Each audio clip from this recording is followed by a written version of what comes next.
Russian missiles struck the Ukrainian capital Kyiv on Sunday in the first such attack on the city in weeks.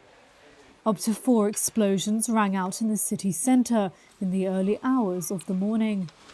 Buildings smouldered and the streets were covered in debris. Ukraine's police chief Yuri Klichko said at least 5 people had been wounded. Authorities said several people were trapped in the rubble of destroyed buildings. Footage shared by Ukraine's Ministry of Emergency showed a 7-year-old girl being carried out of a damaged building on a stretcher.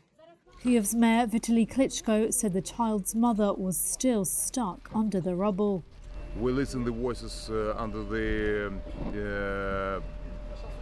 crash, and we know the couple of people inside.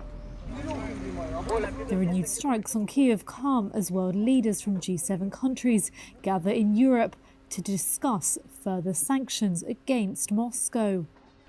The Western alliance supporting Kyiv has been starting to show signs of strain as leaders fret about the growing economic cost, including surging food and energy prices.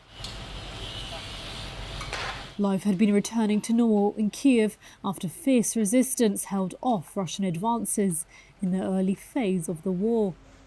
There had been no major strikes since the start of June. Russia's defense ministry said on Sunday that it had hit training centers in the Ukrainian regions of Chernihiv, Zhytomyr and Lviv, an apparent reference to strikes reported by Ukraine on Saturday. There was no immediate comment about Sunday's strikes on Kyiv.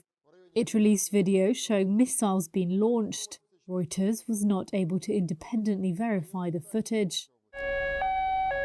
Russia denies targeting civilians and says it targets military infrastructure. Ukraine and the West accuse Russian forces of war crimes in a conflict that has killed thousands, sent millions fleeing from Ukraine, and destroyed cities.